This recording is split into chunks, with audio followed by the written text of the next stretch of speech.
Para pendengar radio yang saya kasih dalam Tuhan kita Yesus Kristus, Shalom. Ini dengan Pendeta Rainer Schoenemann.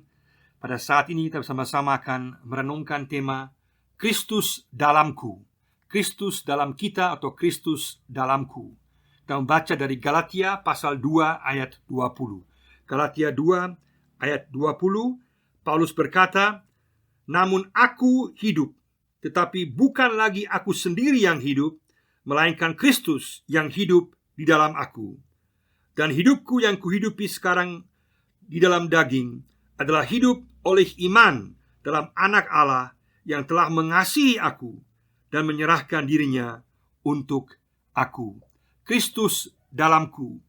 Apa yang paling penting bagi kekristenan? Apa yang paling penting bagi orang Kristen? Yang terpenting adalah Kristus dalamku. Itulah yang paling penting. Kristus dalam kita. Itu yang menentukan segala sesuatu. Dan kalau kita lihat hal ini, maka ada 5 aspek yang dapat kita lihat dari pemahaman Kristus dalamku atau dalam kita.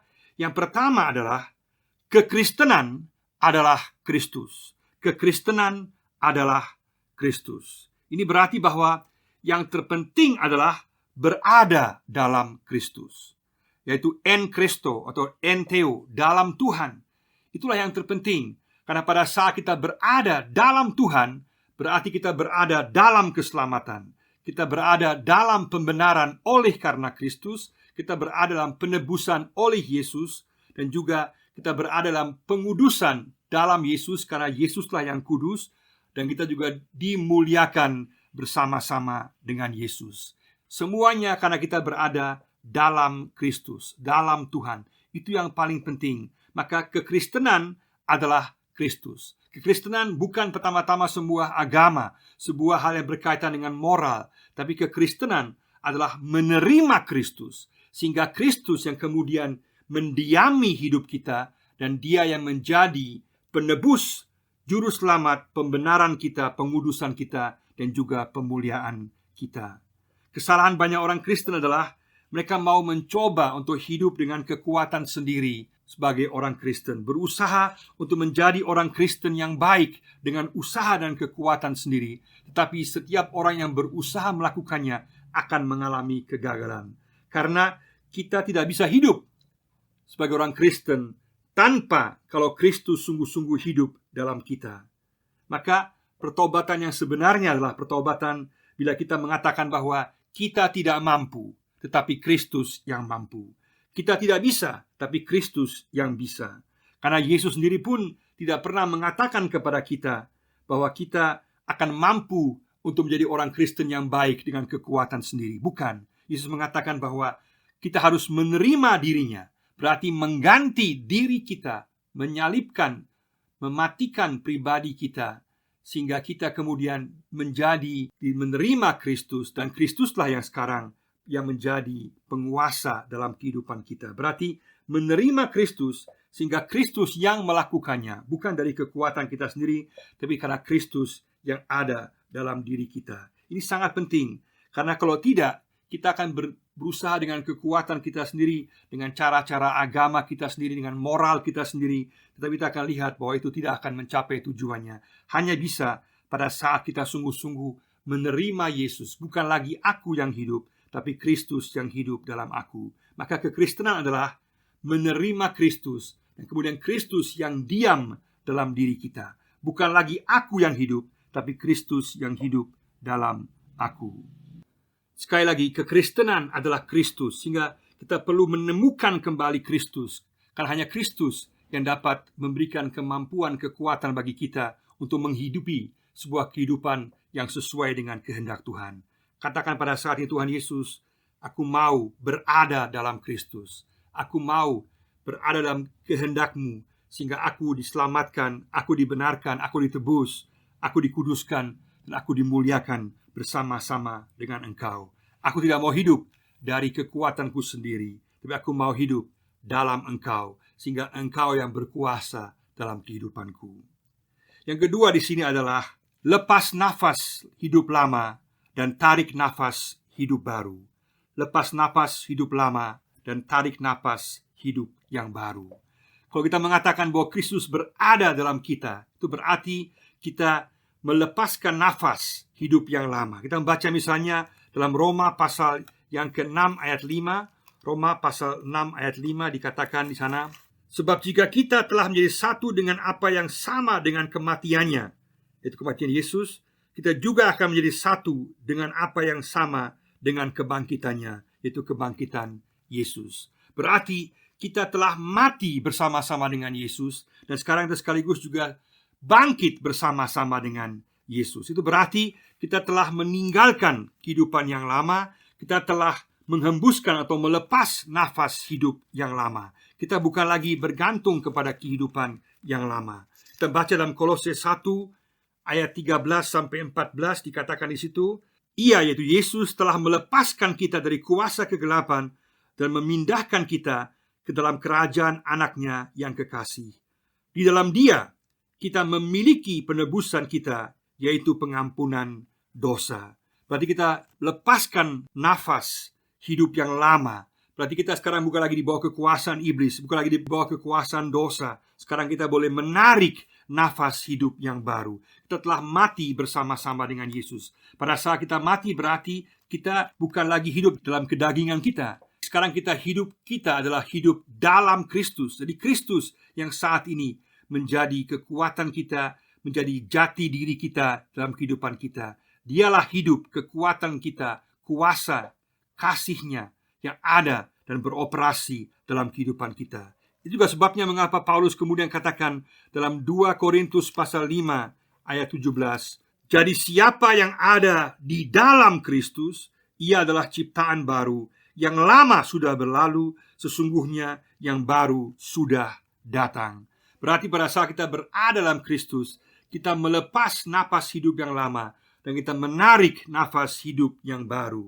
Karena hidup kita yang lama telah mati. Hidup kita yang lama tidak mempunyai arti lagi. Sekarang kita yang telah menerima Yesus, kita berada dalam Kristus dan telah menjadi ciptaan yang baru. Katakan Tuhan Yesus saat ini, aku mau melepas nafas hidup saya yang lama. Aku mau menanggalkan hidup saya yang lama. Aku mau mati dengan hidup saya yang lama. Aku mau bangkit dan hidup bersama-sama dengan Engkau saat ini. Maka Kristus akan berada dalam kita, dan Dia yang akan beroperasi, akan memimpin, menghibur, menguatkan, dan mengarahkan kehidupan kita.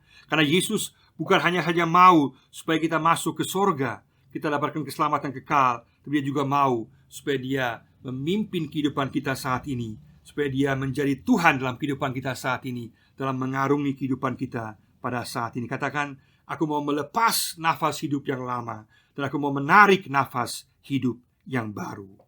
Yang ketiga di sini yang sangat penting adalah kuasa energi Kristus dalamku.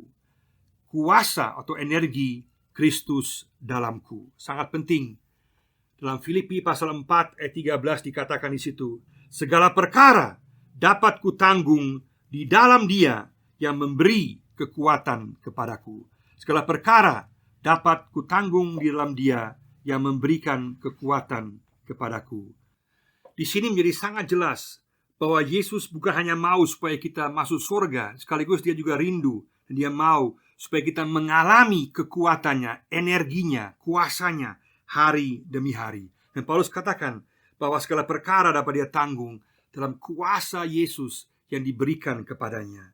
Ini berarti bahwa setiap kali kita menghadapi berbagai masalah kehidupan kita yang juga sangat membahayakan kehidupan kita, kita boleh katakan bahwa ini bukan lagi masalah saya, inilah masalah Tuhan. Kita boleh menyerahkannya kepada Tuhan.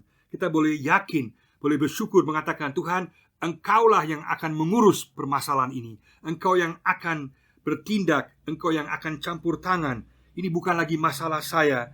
Saya rindu supaya Yesus, Engkau yang mengambil alih.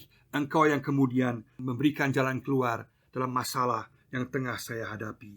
Dan kalau kita lakukan itu, maka kita akan mengalami damai sejahtera Allah. Sebagaimana dikatakan dalam Filipi pasal 4 ayat 7, bahwa damai sejahtera Allah yang melampaui segala pemikiran manusia akan menguasai kita. Berarti bahwa kita akan mengalami damai sejahtera Allah karena kita melepaskan, kita menyerahkan segala permasalahan hidup kita kepadanya. Itu berarti segala bahaya, segala hal yang kurang enak, segala tekanan, segala masalah dapat kita serahkan kepada Dia, Yesus Kristus, karena Dialah jawaban bagi kita. Maka pada saat kita mengatakan Yesus dalamku, berarti Yesuslah jawaban bagi segala permasalahan kehidupan kita. Kita dipanggil untuk menyerahkan segala sesuatu kepadanya.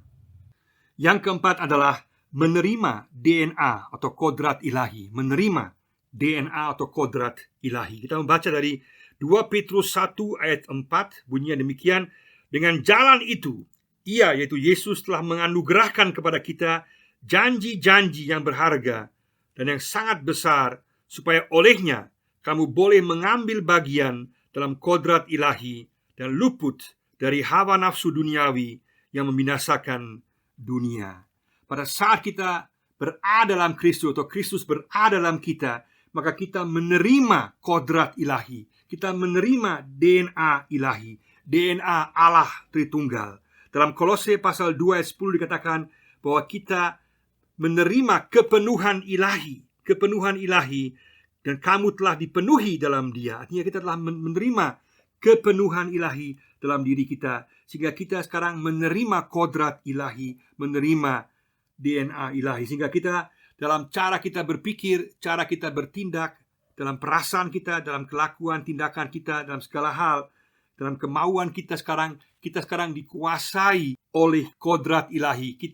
Kemudian kita memantulkan kodrat ilahi, kita menyamai apa yang merupakan kehendak Allah. Itulah tujuannya. Maka Kristus dalam kita, itulah yang memampukan kita. Bukan karena kita yang mampu, tapi karena Kristus dalam kita mampukan kita, sehingga kita bisa memperoleh kodrat ilahi. Karena Yesuslah kodrat ilahi yang sempurna. Nah, pada saat kita baca dalam Kolose pasal 2 ayat 9 dan 10 dikatakan bahwa dalam Yesus kepenuhan ilahi ada secara sempurna, dan kemudian kodrat ilahi ini Dia berikan kepada kita. Maka sekarang kita juga dapat mengambil bagian, dan kita pun dipenuhi dengan kodrat ilahi itu, sehingga perasaan kita, tindakan kita, pikiran kita sekarang dikuasai oleh kodrat ilahi. Kita memantulkan kehendak Allah dalam kehidupan kita, sehingga kemudian secara praktis akan nampak. Misalnya kita baca dari Kolose pasal 3 ayat 13, misalnya Kolose 3 ayat 13 dikatakan, sabarlah kamu seorang terhadap yang lain, dan ampunilah seorang akan yang lain apabila yang seorang menaruh dendam terhadap yang lain. Sama seperti Tuhan telah mengampuni kamu, kamu perbuat jugalah demikian. Berarti karena kita sekarang telah menerima Kristus, ada DNA ilahi, ada DNA kodrat Kristus dalam diri kita, maka kita dimampukan untuk melakukan tindakan-tindakan kasih, pengampunan, kebaikan kepada orang lain, karena Kristus yang hidup dalam kita.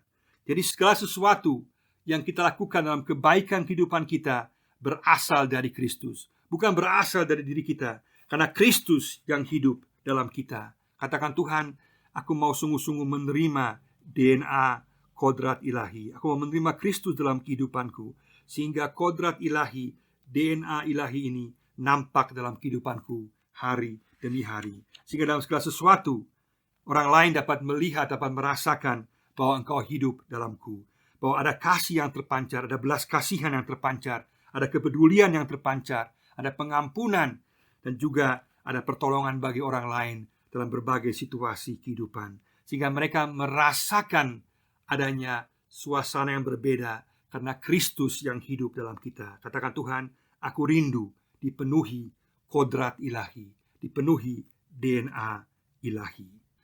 Yang kelima adalah waspada terhadap tipuan penyesatan iblis. Waspada terhadap tipuan penyesatan iblis. Kalau kita telah menerima Yesus, mengakui bahwa kekristenan kita adalah Kristus, Kristus yang hidup dalam kita, dan kita juga telah lepas napas hidup yang lama dan juga menarik nafas hidup yang baru. Kita sekarang hidup dalam energi Kristus dalam diri kita yang memampukan kita, dan juga kita telah menerima DNA kodrat ilahi dalam diri kita. Maka sekarang terakhir, kita harus sungguh-sungguh waspada terhadap tipuan dan penyesatan iblis. Karena tujuan iblis adalah supaya kita gagal menjadi anak-anak Tuhan. Dia mau menyesatkan kita agar kita menjauh daripada Tuhan, meninggalkan Tuhan, sehingga kita tidak lagi menjadi anak-anak Tuhan, sehingga kita bukan lagi jadi Kristus dalam kita, atau kita dalam Kristus, tapi kita kemudian menjauh daripada Kristus. Itulah bahaya terbesar. Dan cara iblis adalah dengan sungguh-sungguh mencari tahu kelemahan kita untuk mau menjatuhkan kita. Karena iblis memberikan suatu tawaran yang semu. Kita baca misalnya sangat jelas bahwa dalam Kejadian pasal 2 ayat 17 dikatakan di sana, Kejadian 2 ayat 17, di mana Allah mengatakan, "Tetapi pohon pengetahuan tentang yang baik dan yang jahat itu, janganlah kau makan buahnya, sebab pada hari engkau memakannya, pastilah engkau mati." Dan iblis menipu Adam dan Hawa sehingga mereka kemudian memakan buah itu, karena menipu mereka untuk mau hidup bebas daripada Tuhan, terlepas daripada Tuhan, bahkan menjadi sama seperti Tuhan.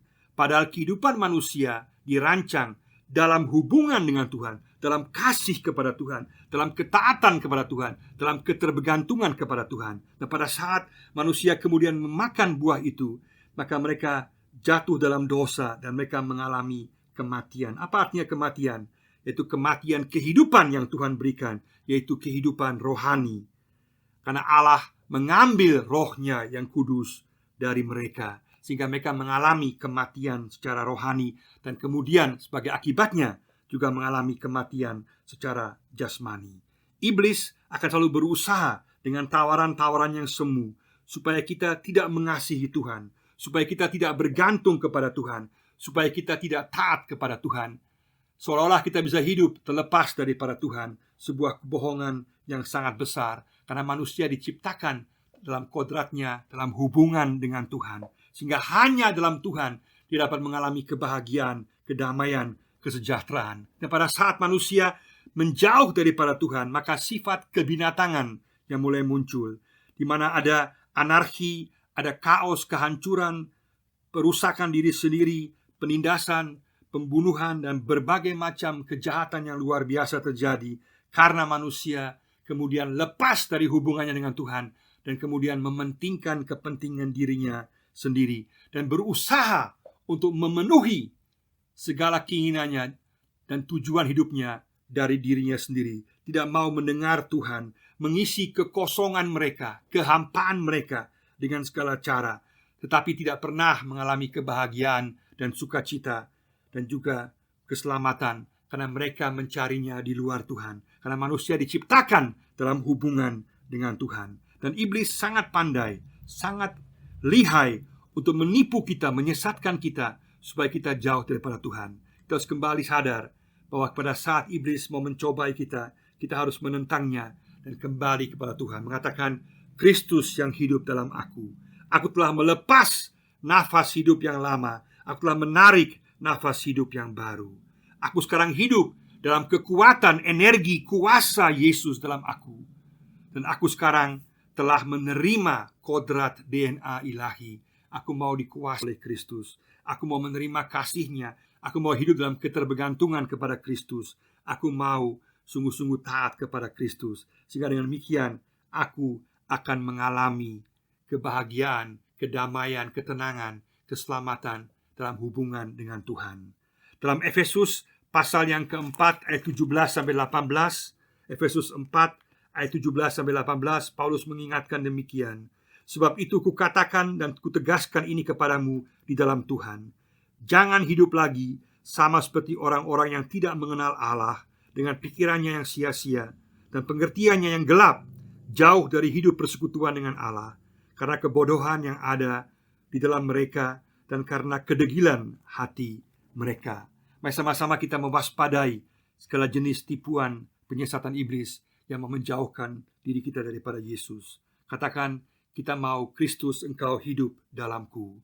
Kita mau menyadari bahwa kekristenanku adalah Kristus, bukan karena aku, tapi karena Kristus yang hidup dalam aku. Aku mau lepas napas kehidupanku yang lama, meninggalkan kehidupan saya yang lama, menanggalkan beban yang lama, dan menarik napas hidup yang baru sebagai ciptaan yang baru dalam Yesus. Dan aku juga mau menerima DNA kodrat ilahi sebagai bagian kehidupanku, sehingga aku boleh memantulkan sikap-sikap Allah, sifat-sifat Allah, ciri-ciri Allah, tindakan-tindakan Allah dalam kehidupanku. Mari sama-sama kita katakan, "Kristus dalamku adalah hidupku. Kristus dalamku adalah hidupku." Ada keselamatan, pembenaran, penebusan, pengudusan, dan juga pemuliaan dalam Kristus. Kiranya Tuhan memberkati kita semua, sehingga kita semua tetap berada dalam Kristus kekal selama-lamanya. Amin.